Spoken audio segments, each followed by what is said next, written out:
वक्फ pact पे JPC ने कुल 32 सुझाव दिए हैं। इस कानून को ठीक करने के लिए 32 बदलाव करना पड़ेगा। लेकिन सवाल यह है कि क्या 32 बदलावों के बाद यह वक्फ पैक्ट पूरी तरीके से कॉन्स्टिट्यूशनल हो जाएगा? भारत के संविधान में वक्फ शब्द कहीं है ही नहीं है। WAQF नाम का शब्द ही नहीं है। भारत के संविधान के शेड्यूल 7 के लिस्ट 3 में एंट्री नंबर 28 में चैरिटी शब्द यूज हुआ है और इंडाउमेंट यूज हुआ है। इसका मतलब यह हुआ कि एक यूनिफॉर्म चैरिटी कोड होना चाहिए, यूनिफॉर्म इंडाउमेंट कोड होना चाहिए, वक्फ पैक्ट नहीं होना चाहिए, वक्फ बोर्ड नहीं होना चाहिए, वक्फ ट्रिब्यूनल नहीं होना चाहिए। हिंदी में कहेंगे कि समान दान संहिता होनी चाहिए, समान धर्मस्थ संहिता होनी चाहिए। मजहब के आधार पर वक्फ बोर्ड, वक्फ ट्रिब्यूनल नहीं होना चाहिए। भारत के संविधान में जमीन का जो विवाद है उसका विवाद का समाधान करने के लिए कोर्ट की व्यवस्था हुई है। आपकी रेवेन्यू कोर्ट है, नीचे डिस्ट्रिक्ट कोर्ट है, फिर हाई कोर्ट है, फिर सुप्रीम कोर्ट है। एडीएम के यहाँ मुकदमा चलता है, तहसीलदार के यहाँ मुकदमा चलता है, एसडीएम के यहाँ मुकदमा चलता है, और सबका मुकदमा वहीं चलता है। हिंदू, जैन, बौद्ध, सिख, पारसी, ईसाई, बहाई, सबका वहीं चलता है। लेकिन एक कम्युनिटी का मुकदमा वक्फ बोर्ड में चलेगा, वक्फ ट्रिब्यूनल में चलेगा। अब सवाल यह है कि जब भारत में संविधान है, प्रीएम्बल में सेकुलर शब्द जोड़ा गया है, तो फिर एक पर्टिकुलर कम्युनिटी के लिए वक्फ बोर्ड, वक्फ ट्रिब्यूनल क्यों? फिर पारसी बोर्ड और पारसी ट्रिब्यूनल क्यों नहीं? फिर जैन बोर्ड, जैन ट्रिब्यूनल क्यों नहीं? बहाइयों के लिए अपना बोर्ड, अपना उनका ट्रिब्यूनल क्यों नहीं होना चाहिए? ईसाइयों के लिए अपना ईसाई बोर्ड, ईसाई ट्रिब्यूनल क्यों नहीं होना चाहिए? बाकी सबके लिए एक व्यवस्था और एक कम्युनिटी के लिए अलग से व्यवस्था। मैं इस जेपीसी के सुझावों का स्वागत करता हूं। सरकार जो अमेंडमेंट ले आई उसका स्वागत करता हूं। सरकार ने जो प्रयास किया है उसका स्वागत करता हूं। लेकिन कुछ सवाल है कि इस देश में बहुविधान चलेगा या संविधान चलेगा? अगर जब संविधान चलेगा तो संविधान का अर्थ होता है एक समान विधान, सबके लिए समान विधान।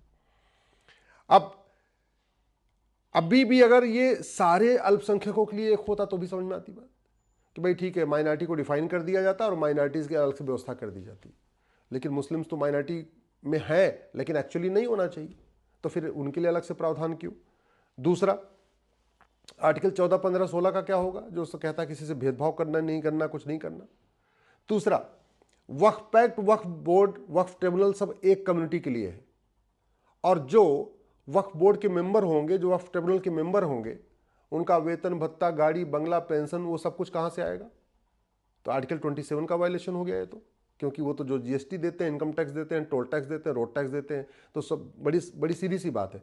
क्या इस देश के हिंदू, जैन, बौद्ध, सिख जो टैक्स दे रहे हैं, इनकम टैक्स दे रहे हैं, जीएसटी दे रहे हैं, वो वक्फ बोर्ड खड़ा करने के लिए दे रहे हैं, वक्फ ट्रिब्यूनल चलाने के लिए दे रहे हैं, वो एक कम्युनिटी के लिए अलग से मंत्रालय चलाने के लिए दे रहे हैं क्या? नहीं। तो आर्टिकल 27 का भी तो वायलेशन हुआ। मैं फिर से कह रहा हूं, सरकार जो कर रही है मैं उसका स्वागत करता हूं, लेकिन ये पर्याप्त नहीं है।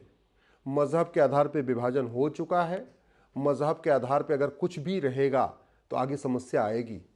सरकार अगर इस वक्फ पैक्ट में अभी 32 सुझाव ले आके पुराने वाले को ठीक कर रही है, तो फिर कोई अगर सरकार आई तो वो पूरा इस 32 सुझाव खत्म करके पुराने वाले कानून को फिर से बहाल कर देगी। तब क्या होगा? दूसरा, इन 32 सुझावों के बाद भी जो 1950 के बाद अनगिनत प्रॉपर्टी वक्फ बोर्ड ने क्लेम कर लिया, उसका क्या होगा? क्योंकि आज़ादी जब 1950 में तो 50,000 एकड़ भी नहीं थी, अब तो 10 लाख एकड़ हो गई है। तो ये जो 9.5 लाख एकड़ बढ़ी है एकाएक, जबरदस्ती उसको वक्फ उसमें दिखा दिया गया है, उसका क्या होगा?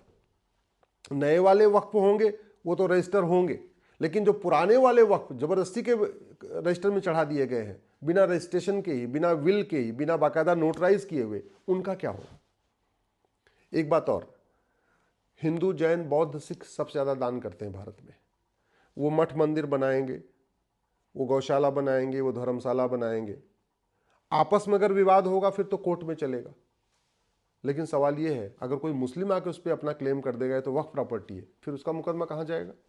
उसका तो वक्फ ट्रिब्यूनल में चला जाएगा, वक्फ बोर्ड में चला जाएगा। इस पर भी क्लैरिटी की ज़रूरत है कि ये जब वक्फ बोर्ड बनेगा, वक्फ ट्रिब्यूनल बनेगा, तो ये केवल मुस्लिम्स का आपस का विवाद ठीक सुलझाएगा या गैर मुस्लिम के साथ अगर कोई विवाद होगा तो उसको भी सुलझाएगा? आखिर मान लीजिए अग्रवाल धर्मशाला बन रही है, जैन धर्मशाला बन रही है, या जैन मंदिर बन रहा है, या आपके बिरला मंदिर बन रहा है। ये हिंदू बहुत ज़्यादा मठ मंदिर बनाते रहते हैं, गौशाला धर्मशाला बनाते रहते हैं। उनकी विवाद पे अगर कोई आके क्लेम करेगा कि नहीं ये प्रॉपर्टी वक्फ की है, तो वो मुकदमा कहां जाएगा?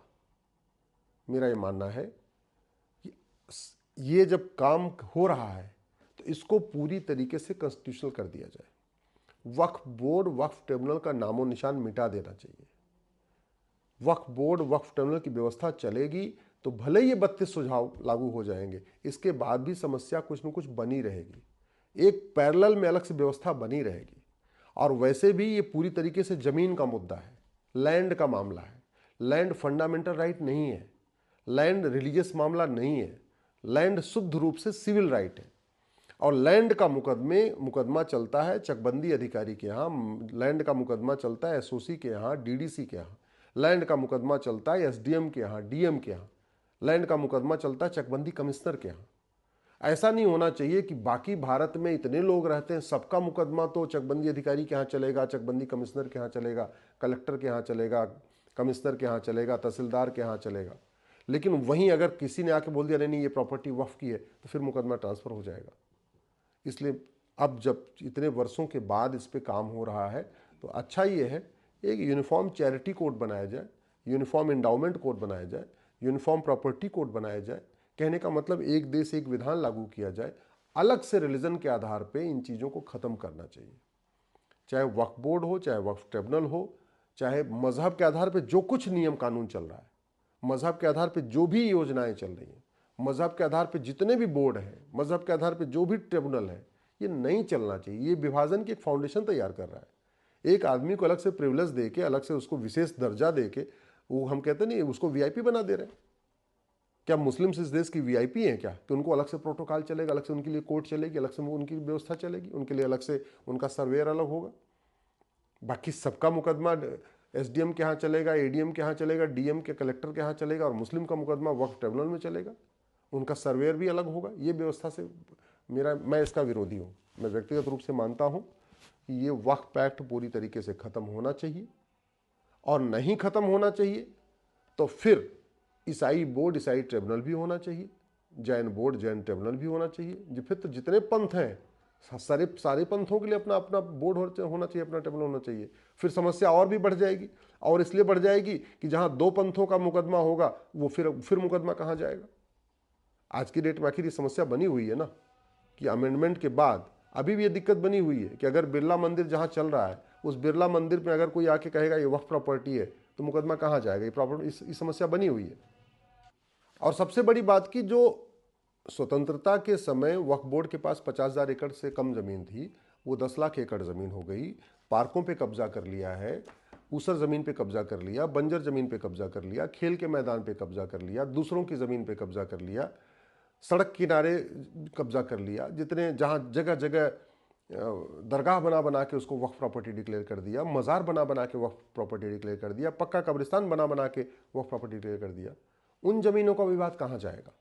जो लोग वहाँ पीड़ित हैं वो कहाँ जाएंगे? क्या फिर उसी वक्फ बोर्ड के सामने जाएंगे, उसी वक्फ ट्रिब्यूनल के सामने जाएंगे? अगर वहाँ जाएंगे तो उनको तो न्याय मिलेगा नहीं। फिर तो उनको हर प्रदेश की राजधानी में, क्योंकि वक्फ बोर्ड, वक्फ ट्रिब्यूनल तो प्रदेश की राजधानी में रहेगा। तो अगर ये इस पे अगर फैसला नहीं हुआ कि मेरठ के व्यक्ति की ज़मीन पे जो वक्फ बोर्ड ने कब्जा किया है उसका मुकदमा अब मेरठ में चलेगा या उसको अभी भी लखनऊ जाना पड़ेगा? झाबुआ की ज़मीन पे जहाँ वक्फ बोर्ड ने कब्जा कर लिया उसका मुकदमा अब झाबुआ की लोकल कोर्ट में चलेगा या उसको भोपाल जाना पड़ेगा?